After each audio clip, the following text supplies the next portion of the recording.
Hi, this is Estelle Erasmus, your host for Freelance Writing Direct.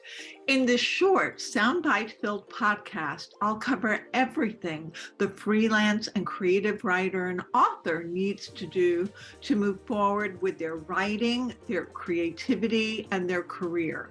Through conversations with guests, we'll cover tips, tricks, and actionable strategies. So join me every week and grow your business and build your craft with Freelance Writing Direct. And don't forget to subscribe, rate, and review on iTunes and Spotify.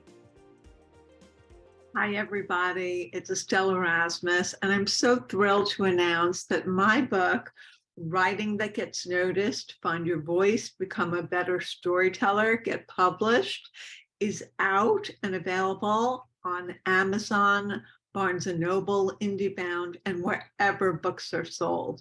So I would love it if you'd pick up a copy, and I think you'll learn a lot. Thanks. Bye-bye.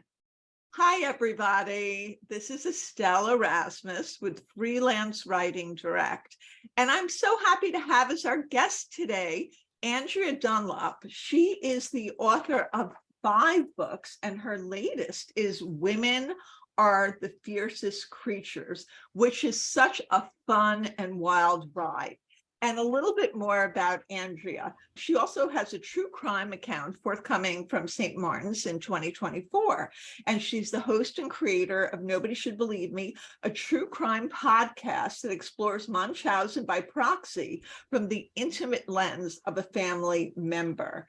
And she's also the co-creator of Munchausen Support, an online resource and 501c3 that supports survivors, families, and professionals dealing with Munchausen by proxy. And she lives in Seattle with her husband and 2 children. Welcome. Thank you so much. Thank you for having me.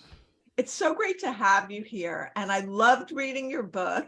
And it's so interesting because you write, I think in the acknowledgements, that you started your book when you were pregnant with your first child, and you ended it when you were pregnant with your second. Can you talk a little bit about the genesis of the book? Yeah, that's right. I mean, I think this book, obviously motherhood is a very strong theme in this book, and it was something that was on my mind because I was becoming a mom in the process of writing this book. So that was really interesting. That was interesting on a process level, just attempting to, write while having babies and going through all kind of those massive life changes around that. And then obviously between, if anyone can remember, between those 2 pregnancies, we had a small global pandemic and, a lot of upheaval in the sort of world, I guess you say. We had the 2020 election. Again, probably reminding people of things they'd rather not think about. But yeah, so I mean, it was a very interesting time to be here on Earth. And it was an interesting time to be writing this book. And I think a lot of those things sort of found their way into the book in one way or another. That's fabulous. And so what I like about the book, I like so much about the book. It's really engrossing storytelling. And you almost start, and you could tell that you have this true crime background because you start with a crime that has apparently occurred.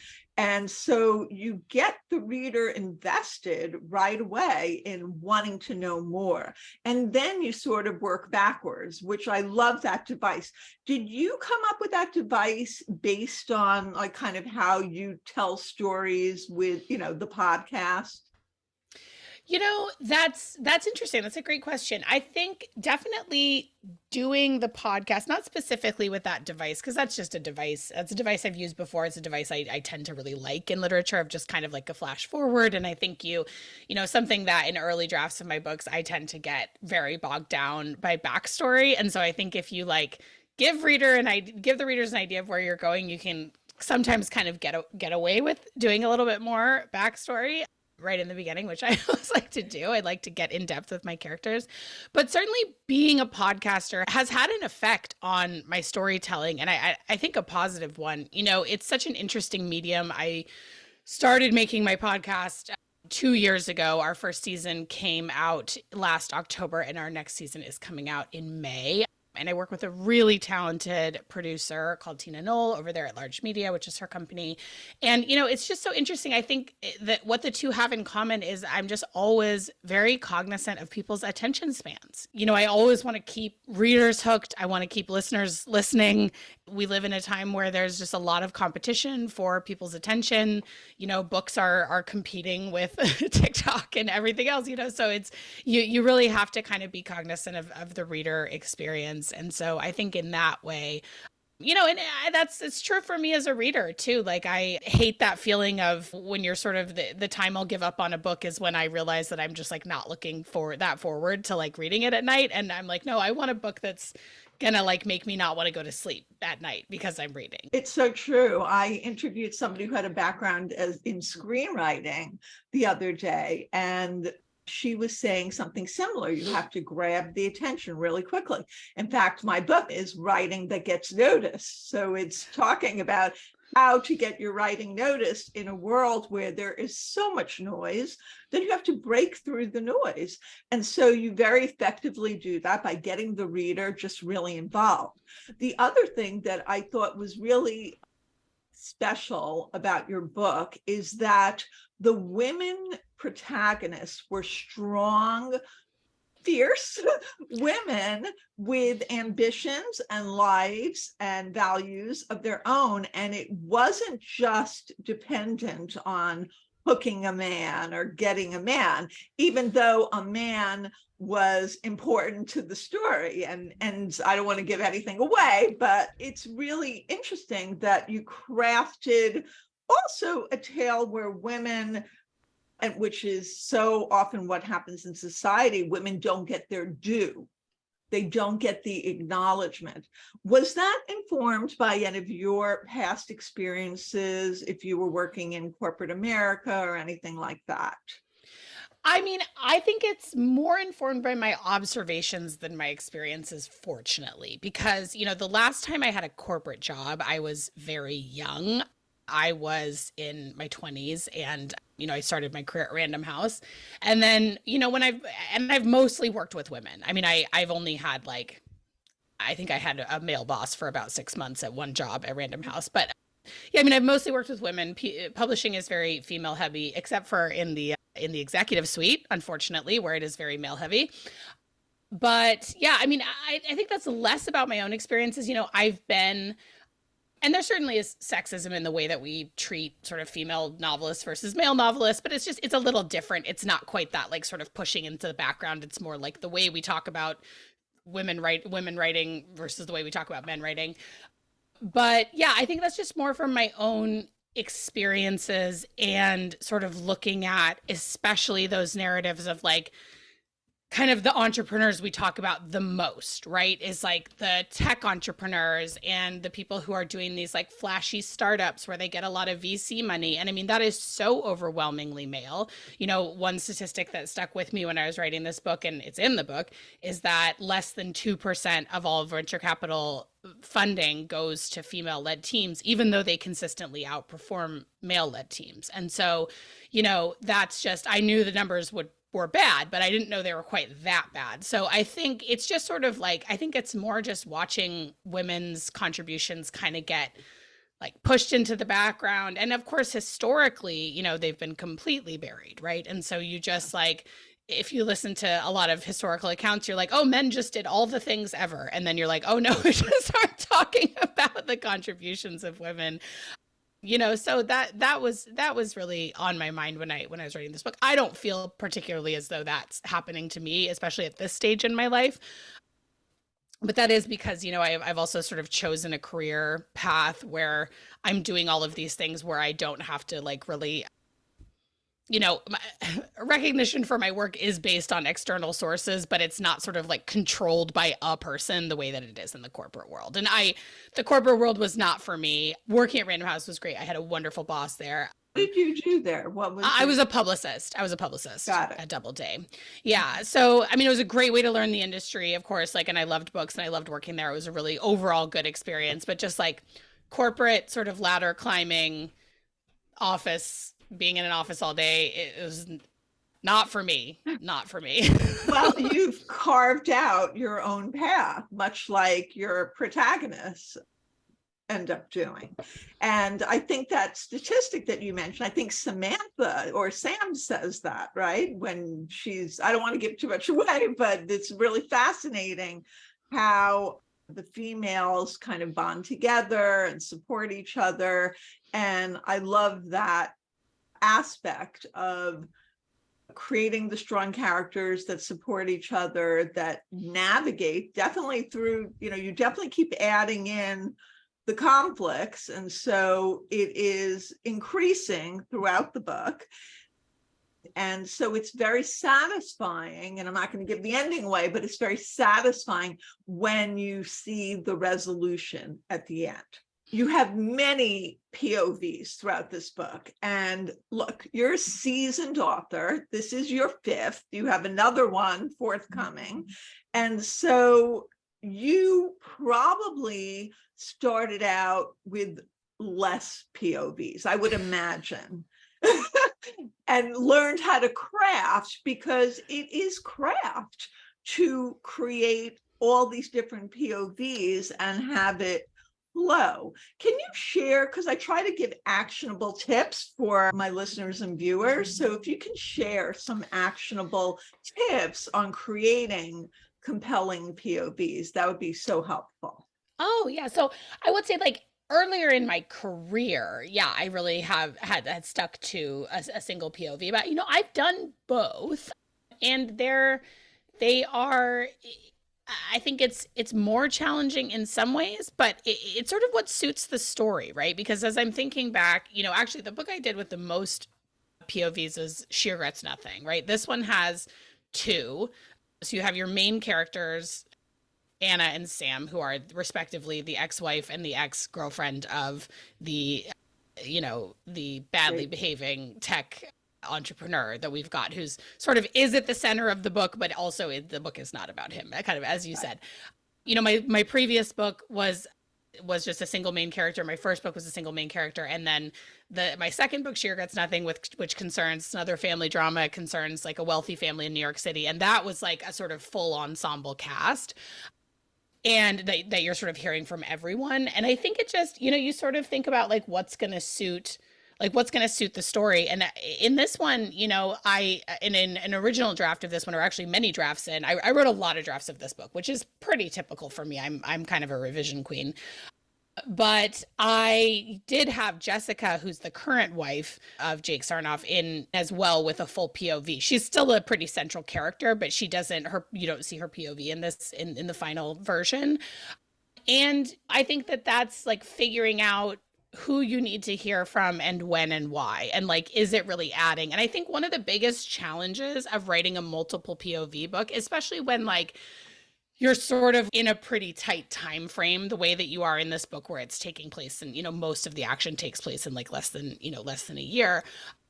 You want to make sure you're not retelling the same story. So you don't want to be like, Andrea went and did this and this and this and this and this. And then, this is what it looked like from Estella's point of view. It's like, that will be so boring. And I've definitely read books with multiple POVs where I'm like, we know this information. So it's like, you have to make sure that if you're going to be retelling the same scene, like if you're going to be moving the camera, so to speak, like then you have to get some really vital information from doing that. So I think it's really like that's one of the trickiest balances with a multi POV. Whereas if you have just one character that you're seeing things through their eyes, then you're just that's how you're seeing the story, and any other perspectives are going to have to come in dialogue, right? So yeah, I think that's the trickiness of it. I mean, I think one of the books that does it the most artfully probably that I've ever read is Fleischman is in Trouble, which is probably my favorite book ever about sort of middle-aged life and having young children, and where that's a really masterful, where you start in Toby's POV and you get these like very strong ideas about what's going on in the marriage, and then you switch and like you're just completely changes your view without it feeling, overly tricky. It's not like this was like the author trying to pull a fast one. It just really demonstrates like how two people can see a situation really differently. And so I think it's like, it is a really interesting device. You just have to you always have to, again, I think especially in revisions, I write with the reader in mind. And the worst thing you can do is bore your reader. That's the cardinal sin, because otherwise, honestly, they're gonna put the book down. It also reminds me of not your book, but the idea of the very different POVs, like Gone Girl, right? Because it's one POV and then right. Another really masterful one. Yeah. Yeah. So what's your structure about writing? Like, do you wake up, people have very different ways. Some people tell me I don't write every day. I personally don't write every day. I can't. With my schedule, I can't. And I have a 14-year-old, but and a dog and a husband. Yeah. But do you get up at 5 a.m, or are you just writing on your phone? Somebody told me that the other day. I write in the notes, which I've been known to do when I've been writing an essay, but tell me. Yeah. So I mean, it has changed a lot over the last few years because of the having of the children. That has been a big disruption to my schedule. I will say, I'm typically I wouldn't say every day, but I typically am a most weekdays writer. So I would say I'm Monday through Friday. And I was before I had my daughter, Fiona, I was sort of first thing I did in the morning was spend an hour or two writing. And that's definitely my preference. And I did that. I got back into that habit after she was born, after some time passed, because she was a pretty good sleeper. My second baby has not, my son has not been quite so cooperative about the sleeping. I mean, he's only, he's 10 months old almost. So we're still in the first year. And I think he has inherited his father's tendency to get up pretty early. So there is no getting up to write before he wakes up, which is what I did with my daughter. So it's TBD about what my writing practice is. I do like writing first thing in the day. I do like writing in the morning. That's a habit I got into in my 20s, and that's the only reason I ever got anything done. I'm not a natural early riser. The people that get up at 5 a.m., I'm I wish I was that person, but that is not how my internal body clock works. So for me, getting up early to write is 6:30, but I do love to write first thing in the morning. And I think, for me, I have trouble picking up and putting down. I think some people can do that really effectively and write in these sort of binges. So I am working on getting back in some kind of a regular writing practice, because I do think for me, consistency really helps. What I'm working on right now is a nonfiction book. That is so different. I'm finding that's so different than writing a novel, because there are some things about it that are harder, a lot of things about it that are harder, honestly, that, you have to write things that are true and fact check and research and that kind of thing. That's a book that I'm co-writing with a detective. It's the first time I've ever co-written something. And there's just the 3 cases that we're writing about are massively complicated. There's just a ton of stuff to look through. There's outside research to do. It's a heavy lift. It's an ambitious book. But for that, that's something that I can much more pick up and put down, and actually having those little spaces where I'm not looking at the manuscript for a while helps. Yeah. With a novel, especially writing a first draft of a novel, it takes so much momentum to get a story on the page that you are making up in your head, that I think that consistency is really crucial. So I think that once I'm really deep back working on another novel, I expect that I will need to get back to sort of a more scheduled practice. So like Anne Lamott famously said, write shitty first drafts. Pardon my French. Do you write that first draft? Oh, heck yeah. My first draft. And I think that is to me is part of the fun of writing a first draft, is you're just whatever. I think as a writer, it's very helpful to learn how to revise and edit your own work. And I think that's why workshops are so helpful. I think that's why that is the sort of go-to model, is because, you're writing, you're producing your own work, but you're also editing your classmates' work. And giving feedback. And so that sort of teaches you to have that kind of critical eye, and then you can use that on your own work. But But for first drafts, no. Like first drafts are just like sit down, get words on the page. I mean, my first drafts tend to be so bloated. Like I will write 100,000 word first drafts like every time, you know, and I leave. So there's so much on the cutting room floor, and I tend to sort of overwrite and just indulge every impulse. And like I cut characters, I cut scenes, I cut all kinds of whole things, whole subplots.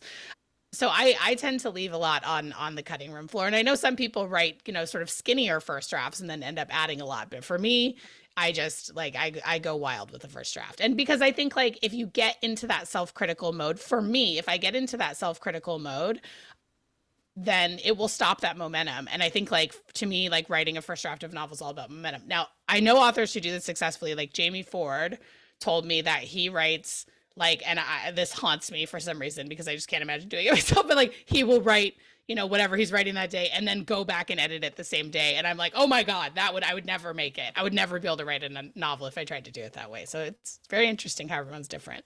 That is so interesting. And it's helpful to hear how other authors like yourself, do the process or make it work for you, because there's really no right or wrong way. It's like what works for you. So I want to get back to the book. Like if you were to pick one of the women to be your friend, to be your bestie from the book, who would it be? And Oh, why? Sam, no question. I just love Sam. She's my favorite character in the book. I love them all, but I think Anna and I would like I think I would be friends with her too, but I don't think we'd get along quite as well as Sam and I. I think Sam's just like my kind of gal. It was funny because we partnered with, and obviously she's doesn't have anything sort of like characteristically necessarily in common with Sam or doesn't look like Sam or anything, but we partnered with this yoga entrepreneur Tara Stiles and did some events together, and we hung out a bunch in New York and for the book launch. And I was like, oh my God, you have like the vibe that I would imagine Sam to have. Like she was like so nice, so kind, so calm, like so fun to be around and just chill, and sort of like brought everyone together and just like had that good energy. And so I'm like, yeah, like spiritually, she's like my real life Sam. So yeah. That's very cool. But I Yeah. like Anna's kind of like intellectual approach to things, like, I mean, Yeah. she's emotional, but she analyzes. She's kind of going through her path. Does that Yeah. make sense to you? Was that like some? Yeah, yeah. I mean, I think Anna's sort of, she's like a little quieter, a little more reserved, a little harder to get to know, a little more guarded. And that all has to do with like, as we find out, like a lot of things that she's been through. And so yeah, I have like a tremendous amount of respect for both women, and they both do things that are not the best idea at points in the book, but hopefully I think like that feels real to people. I mean, I have no interest in writing sort of perfect characters who don't make any mistakes, because that would be very boring. I want people Yeah, who get into messes. I love that. I want people who get into messes because that's real life. I mean, that's Yeah. people. Would you ever consider writing like second part to the story, like more about Um, these characters? I don't think so. The only book that I've ever written that I wanted to write a sequel to, which I actually am working on a sequel to now, is She Regrets Nothing. And I think again that was because like that's such a big cast with all those sort of interconnected, and this one too to some degree because it is this sort of expansive family. But yeah, I think for me for this one, that story feels pretty complete to me. And it's always interesting. Like the only one, She Regrets Nothing, even right after I wrote it, I was like, I didn't feel like I immediately wanted to write a sequel, but I feel like I was like, someday. I feel like someday I'm going to want to like go back and see what these characters are up to. And I like in the book, you were kind of forgiving, like with certain behaviors, you were kind of forgiving. You didn't fully trash certain individuals. And I thought that was interesting. It was interesting because I was kind of waiting for like a big trashing. And, yes, people get, I'm trying to be vague because I don't want to Yeah. give away. I was like, certain male characters are we talking about maybe? Yeah. Certain male Yeah. characters who like have the world on a string, so to speak. Yeah, yeah. Yeah. Have you seen the TV show Loot with I haven't. you should watch that. It's about a Okay. tech guy who Okay. things happen, and Maya Rudolph plays his ex-wife. Oh, I love Maya Rudolph. Okay. Yeah, it's really good. I mean, it's, different than your book, but it's an interesting premise because it's a tech guy where he Yeah. starts, from tech. So you said that you have another book that's coming out in 2024, and you have the Well, podcast. timing is a little TBD on that one, but there is another Okay, book coming. Yeah. another book coming out. And the nonfiction book that I mentioned. Yeah. That's the nonfiction. Okay. And that's when you're Mhm. partnering with a detective. And Correct. okay. So that's exciting. And you have the podcast, still continuing with that. And you have two little ones. I do. I What's do. what's next for you? Just trying to do all that, really. As I said, I'm working on a sequel to She Regrets Nothing. That's kind of my fiction project. I have another idea for a novel that I want to pursue. And my next sort of project that's due is that nonfiction book, and that's a big lift. And the podcast is quite work intensive as well. So yeah, I mean that's, to be honest, that's keeping me extremely busy. And I don't necessarily recommend taking on that many projects when you have a new baby. That all happened in about a 2-week span where I found out I was pregnant, sold the nonfiction book, got a deal for the podcast that was like a whole thing. And then ended up selling the novel. So that just happened. And actually there was the same sequence of events the first time I got pregnant. So I don't know what, my babies are just like lucky. They bring me like lucky career things, but then it ends up being like you're trying to do all this stuff when you're pregnant and have a new baby. So I don't necessarily recommend that timing. But yeah, I'm super, excited about everything that's going on. I'm happy to have so much happening. I mean, it's sort of the way it is as a writer and a podcaster. You either have too many things going on or not enough things, and there's literally nothing in between. Yeah, I mean, you have great energy and you have a lot going on, and all that energy, I guess, supports it. And you must have supportive structure at home to be able to do it as well, which is I do. That's really important. And I found myself talking a lot about like my husband when I was on the road, and like I'll probably never write a husband character based on my husband because he's just like stable and lovely and does all the things, which would not make a fun husband in a novel. Husbands, again, I like people who make messes. And so yeah, in my books, not in real life. But yeah, no, I have a wonderful husband who he has a full-time job. He's a mechanical engineer. And but he's very much a full co-parent as well. I'm always appalled when I see two parents who work and a dad that doesn't really consider that his job. That really, that's one of those things. Probably obvious from the book that how I feel about that. And yeah, and we're really lucky. We live close to family. I have a nanny full time for the baby, and my daughter's off at preschool. So we just have, yeah, it's like, it really like that's all key to getting anything done as a mom. And I think people are very like, we don't even use the term working dad. Like I never hear anybody say working dad. We just expect men to be given the space to continue their work. And I think that's kind of a big question mark with women, right? And sort of like all of the, like a lot more of the sort of arranging of childcare, ends up on the woman's shoulders. And so, you have to have a partner that really is going to get in there and find a way to make that a balance.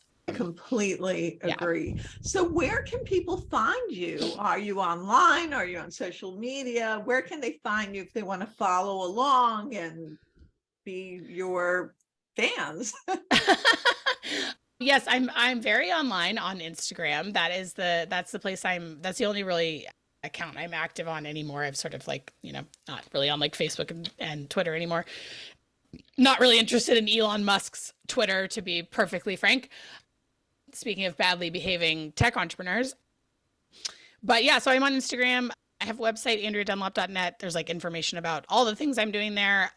And then my podcast can be found on Apple Podcasts, Spotify, whatever else you listen to podcasts on. My books can be found everywhere books are sold. So yeah, I'm a short Google away. I'm pretty findable. That's great. Well, thank you so much, Andrea, for speaking with me today. And we learned so much about you and your process and what kind of compels you to do the work and the creativity. And it's really wonderful. And again, everyone, Women Are the Fiercest Creatures. Such a good read. I devoured it in one sitting on a plane. Yeah. Oh, that's like the best compliment you can give a writer, I think. All right. Well, Thanks. thank you so much for having me, Estella. Yeah. Really a pleasure. And everyone, stay tuned. There's so much more exciting things happening with Freelance Writing Direct. And you can also go to my Substack, which is estelleserasmus.substack.com, and find an interview that I did with a New York Times editor. Take care, everyone. Bye-bye.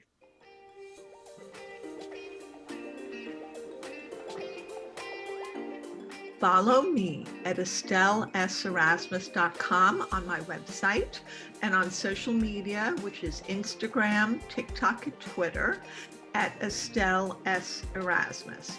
And we're now on YouTube for Freelance Writing Direct. Follow along, and soon everyone will be reading what you're writing.